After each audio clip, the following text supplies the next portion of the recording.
अहिल्यानगर येथील हिंदुत्ववादी संघटनांच्या वतीनं धर्मांतरण विरोधी कायदा लवकरात लवकर पारित व्हावा यासाठी भव्य जन आक्रोश मोर्चाचं आयोजन. मोर्चाला अहिल्यानगरचे हिंदुत्ववादी आमदार संग्रामभैया जगताप, हिंदुत्वाची बुलंद तोफ माननीय आमदार गोपीचंद पडळकर व सामाजिक कार्यकर्ते अॅडव्होकेट वर्षाताई डहाळे यांची प्रमुख उपस्थिती. सांगली येथील ऋतुजा सुकुमार राजगे या विवाहित गर्भवती तरुणीला धर्म बदलण्यासाठी तिच्या सासरच्यांनी तसेच ख्रिश्चन धर्मगुरूंनी जबरदस्ती करून तिच्यावर अत्याचार केले. या अत्याचारांना कंटाळून ऋतुजा सुकुमार राजगे या तरुणीने आपली जीवनयात्रा संपवली. या घटनेचा निषेध म्हणून अहिल्यानगर येथे हिंदू समाजाच्या वतीनं शक्ती ऋतुजा या नावानं जनाक्रोश मोर्चाचं आयोजन करण्यात आलं होतं. या मोर्चाला नगरचे हिंदुत्ववादी आमदार संग्रामभैया जगताप, हिंदुत्वाची बुलंद तोफ माननीय आमदार गोपीचंद पडळकर तसेच सामाजिक कार्यकर्ते अॅडव्होकेट वर्षाताई डहाळे यांची प्रमुख उपस्थिती होती. या मोर्चाला हिंदू समाजानं प्रचंड गर्दी केली होती. या मोर्चाची सुरुवात माळीवाडा बस स्थानकाजवळील छत्रपती शिवाजी महाराजांच्या मूर्तीला पुष्पहार अर्पण करून करण्यात आली. त्यानंतर भारतरत्न डॉक्टर बाबासाहेब आंबेडकर यांच्या पुतळ्याला पुष्पहार अर्पण करून जमलेल्या समुदायाला उपस्थित वक्त्यांनी संबोधित केला. यावेळी ऋतुजाला न्याय मिळावा आणि धर्मांतरण विरोधी कायदा लवकरात लवकर संमत करावा अशी एकमुखी मागणी हिंदूंकडून करण्यात आली. प्रतिनिधी दीपक कासवा, अहिल्यानगर.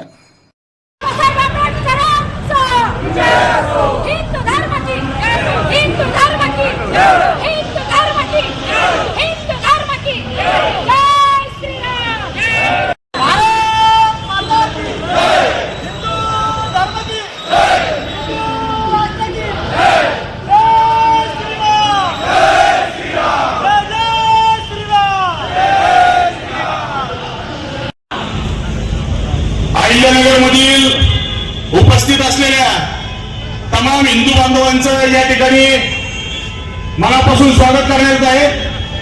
आलेल्या आपल्या या धर्मसभेला जनाक्रोश मोर्चाला उपस्थित असलेल्या तीनही मान्यवरांचं व त्याचप्रमाणे नाथ संप्रदायाचे आमचे प्रमुख माननीय श्री आदिनाथ महाराज पालवे यांचं देखील या ठिकाणी मनापासून स्वागत करण्यात येत आहे. आजचा हा मोर्चा धर्मांतरण कायदा लवकर यावा याच्या संदर्भातला आहे. मित्रांनो, ज्याप्रमाणे जिहाद्यांचा आपल्या या हिंदू धर्माला कुठेतरी त्रास होतोय, त्याचप्रमाणे ख्रिश्चन मिशनरींचा देखील आपल्याला या ठिकाणी सुप्त पद्धतीने हिंदू धर्माला कुठेतरी जाच होत आहे. सांगली येथील आपली धर्म भगिनी हिला लग्न झाल्यानंतर धर्मांतरण करावं याच्यासाठी 4 वर्ष आतोनात हाल करण्यात आले आणि त्याच्यानंतर तिने आपली जीवनयात्रा संपवली. याच्या विरोधात ज्या कुटुंबानं तिच्यावर आनंदित अत्याचार केले आणि त्यानंतर ज्या ठिकाणी तिला नेण्यात येत होतं आणि तिच्यावर दबाव आणण्यात येत होता की तिने धर्मांतरण करावं, अशा सर्व आरोपींवर कडक कायदेशीर कारवाई करावी आणि त्यांना कोणत्याही प्रकारची सूट मिळावी नाही याच्यासाठी आजचा हा मोर्चा आहे. आपल्या अहिल्यानगर शहराचे हिंदुत्ववादी आमदार माननीय श्री संग्रामभैया जगताप यांना मी या ठिकाणी विनंती करतो, आपण या ठिकाणी आपलं मनोगत व्यक्त करावं. शहरामध्ये संपन्न असताना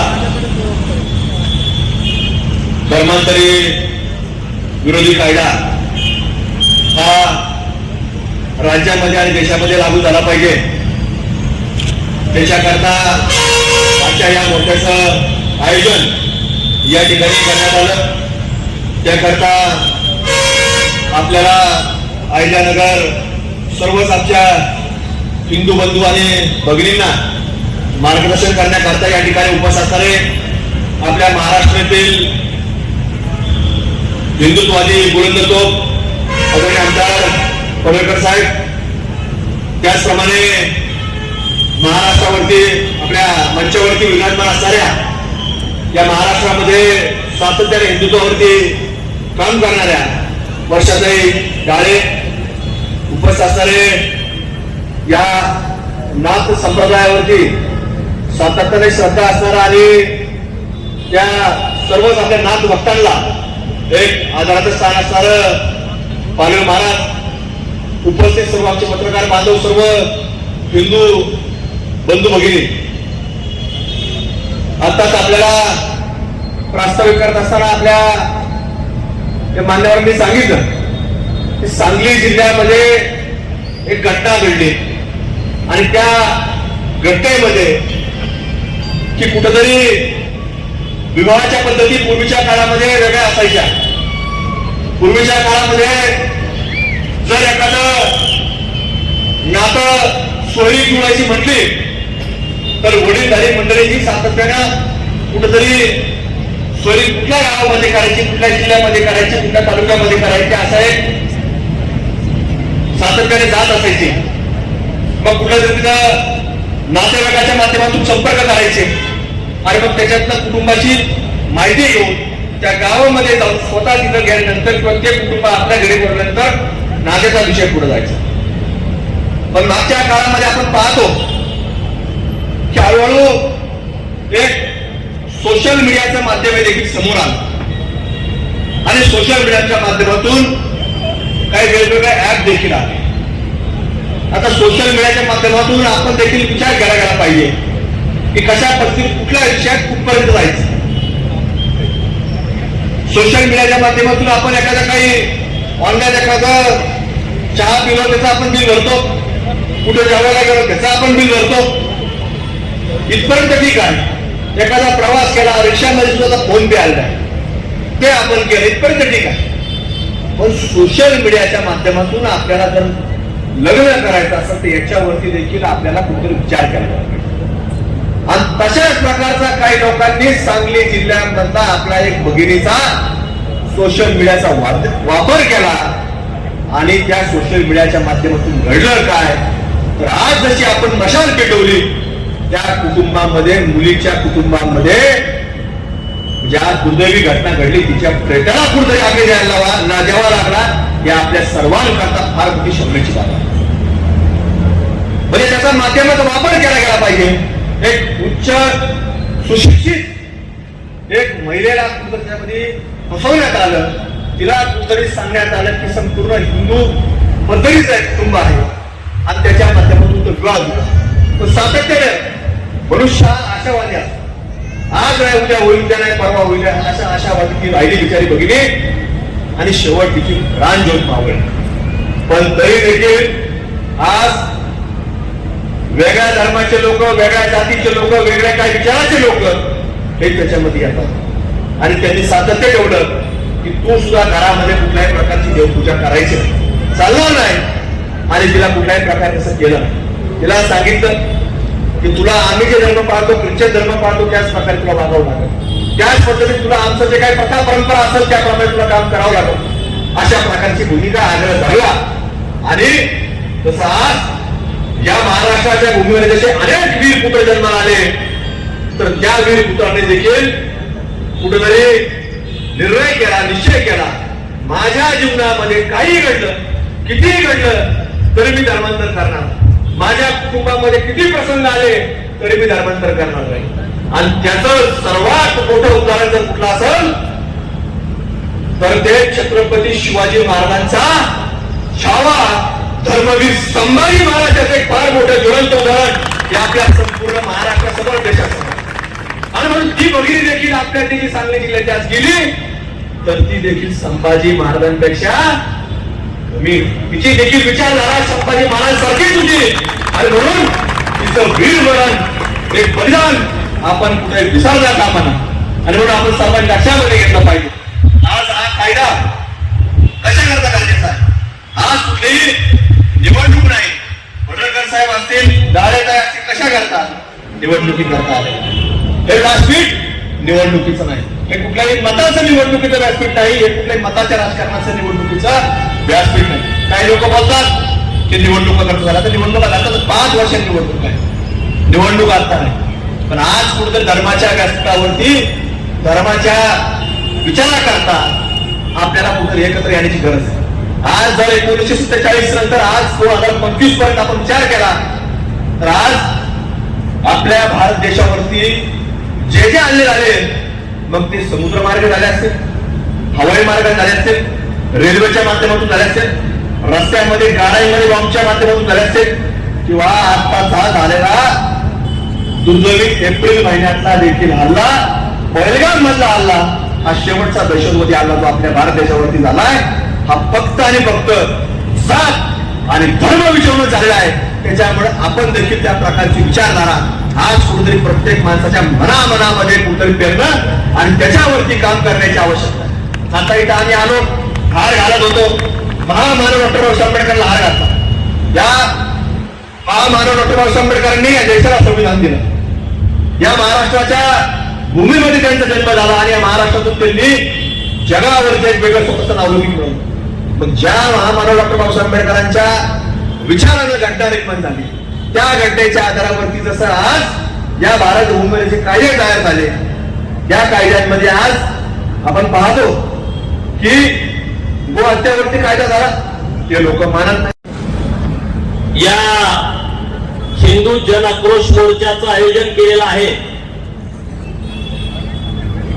मी बोलण्यापूर्वी ज्यांनी आपल्याला मार्गदर्शन केलं, या मतदारसंघाचे कार्यसम्राट कर्तबगार आमदार, मताच्या राजकारणाचा विचार न करता हिंदू धर्माच्या संरक्षणासाठी जे उघड भूमिका घेत आहेत, ते सन्माननीय आमदार माननीय संग्राम भैया जगताप साहेब, व्यासपीठावरती उपस्थित माननीय दाळेताई, पत्रकार मित्र आणि पोलीस मित्रांनो, आज ज्या भगिनीला न्याय मिळावा म्हणून आपण एकत्रित झालोय, ती माझी बहीण ऋतुजा ही नुसती 7 महिन्याची गर्भवती नव्हती. ती एक गर्भवती भगिनी नव्हती, तर हिंदू धर्मावरती निस्सीम प्रेम करणारी, हिंदू धर्माच्या परंपरांचं तंतोतंत पालन करणारी आणि हिंदू म्हणून ताटमानेनं जगलेली आणि हिंदू धर्मासाठीच स्वतःचा प्राण दिलेली एक धर्मरक्षक भगिनी होती. आणि तिला न्याय मिळावा, तिला ज्या पद्धतीने अन्याय अत्याचार केले त्या सर्वांना कायद्याच्या माध्यमातून कठोरातली कठोर शिक्षा व्हावी, यासाठी आपण सगळेजण एकत्रित आलो आहे. सांगली जिल्ह्यातली ही घटना आहे. एका वेल एज्युकेटेड फॅमिलीतली ही मुलगी आहे, जिचे वडील डॉक्टर आहेत, जिची आई गृहिणी आहे, परंतु हिंदू धर्माच्या परंपरेचं पालन करणारी आहे. ज्या आईनं ऋतुजावरती खूप चांगले संस्कार केलेले आहेत. कोरोनाच्या काळामध्ये जेव्हा लॉकडाऊन होतं, जेव्हा आपण बाहेर पडू शकत नव्हतो, त्या काळामध्ये हे जे ऑनलाईन पद्धतीनं वधूवर सूचक मंडळ चालवतात, अशा मंडळाकडून ऋतुजासाठी एक स्थळ आलं. तेव्हा बाहेर जाणं येणं नव्हतं, त्यांना त्यांच्या घरी जाऊन पाहणी करता आली नाही आणि त्यांचा विवाह झाला. विवाह करून ही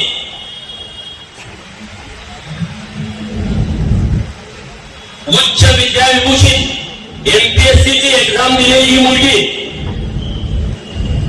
दिसायला अत्यंत सुंदर मुलगी, नांदायला त्या सासरच्या घराकडे गेली आणि जेव्हा तिथं गेल्याच्या नंतर तिच्या पायाखालची वाळू सरकली. तिथं गेल्याच्या नंतर संकष्टीच्या दिवशी तिला उपवास झाला, तर सासू म्हणली की उपवास धरायचा नाही, त्यांनी घरामध्ये मटण आणलं. एकादशी दिवशी उपवास झाला, घरात चिकन आणायचं. कोणतेही आपले सण असले, वटपौर्णिमेचा सण आहे, तर तो वडाला फेऱ्या मारायच्या नाही. कारण काय, तर आम्ही धर्मांतरण केलेलं आहे. आम्ही येशूला मानतो. आपल्या घरामध्ये आता देव नाही, देवाऱ्यामध्ये ते देव सगळे आम्ही कृष्णा नदीत विसर्जित केलेले आहेत, असं तिच्या सासूनं, सासऱ्यानं आणि नवऱ्यानं सांगितलं. आता या मुलीचा नाईलाज झाला. तिनं आई वडिलांना पण लगेच सांगितलं नाही, पण 4-6 महिन्याच्या गेल्यानंतर आई वडिलांच्या लक्षात आलं. घरी गेल्याच्या नंतर त्यांचं वागणं, त्यांचं बोलणं, त्यांच्या चालीरीती रूढी बदललेत, त्यांच्या देवपूजेच्या पद्धती बदललेत आणि मग आपल्या एवढ्या सोन्यासारख्या मुलीचं मात्र झालं. आपण समाजामध्ये पै पावण्यामध्ये काय सांगायचं म्हणून ते बोलले नाही. 1 वर्ष झालं, 2 वर्ष झालं, 3 वर्ष झालं. 2021 ला लग्न झालं होतं. आता 2025 सालामध्ये ही मुलगी गर्भवती होती. 7 महिन्याचं बाळ तिच्या पोटामध्ये होतं. आणि मग आपल्याकडं गर्भसंस्कार केले जातात, ज्याला आपण डोहाळे जेवण म्हणतो. हा डोहाळे जेवण करायचा कार्यक्रम, त्याची तयारी ऋतुजाची आई करत होती, ऋतुजाची वहिनी करत होती, ऋतुजाच्या बाहेरकडची सगळी लोक करत होती. आणि ऋतुजा स्वप्न बघत होती, आता बाळ जन्माला येणार आहे, त्याच्यावरती चांगले संस्कार झाले पाहिजेत. आणि इतक्या आनंदाच्या क्षणामध्ये तिच्या नवऱ्यानं, सासऱ्यानं, तिच्या सासूनं आणि तो जो पास्टर होता त्यांनी तिच्यावरती डोहाळे जेवण हे हिंदू संस्कृतीनं करायचं नाही, तर गर्भसंस्कार हे ख्रिश्चन पद्धतीनं करायचे, चर्चमध्ये जाऊन करायचे, बायबलचं वाचन करायचं, अशा पद्धतीचा दबाव आणायला सुरुवात केली. ऋतुजा ते मानायला तयार नाही. ऋतुजा म्हणते तुम्ही धर्म बदललाय, तुम्ही तुमच्या पद्धतीनं करा, पण माझ्यावरती तुम्ही जबरदस्ती करू नका. मी धर्म बदलणार नाही आणि मी ख्रिश्चन पद्धतीनं धर्म संस्कार करणार नाही. परंतु वाद इतका विकोपाला गेला, ऋतुजानं धर्म बदलायची जेव्हा वेळ आली तेव्हा धर्मवीर छत्रपती संभाजी महाराजांच्या पावलावरती पाऊल टाकून जसे महाराज आले, मी धर्म बदलणार नाही हे औरंग्याला सांगितलं, मी मृत्यूला सामोरं जाईल, त्याच पद्धतीनं ऋतुजा ही मृत्यूला सामोरं गेली. तिनं धर्म बदलला नाही. म्हणजे आपल्या सर्वांच्या समोर ऋतुजा एक आदर्श लावून गेली आहे की मरेल पण मी माझा धर्म सोडणार नाही. आज समाजात काय सुरू आहे? मी आता अहिल्यानगरला आल्याच्या नंतर मी काही प्रमुख लोकांची चर्चा केली. त्यांचं म्हणणं असं आहे, महाराष्ट्रामध्ये सर्वात जास्त धर्मांतरण हे अहिल्या जिल्ह्यामध्ये होत आहे. अरे हा छत्रपती शिवाजी महाराजांचा महाराष्ट्र आहे.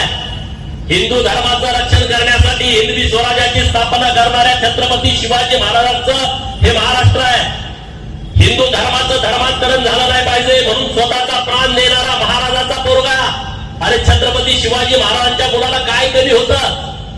धर्म बदलला असता तर त्यांना आणखी ऐश्वर्यामध्ये जगता आलं असतं, परंतु त्यांना राज्यापेक्षा धर्म महत्वाचा वाटला आणि स्वतःची त्यांनी आहुती दिली.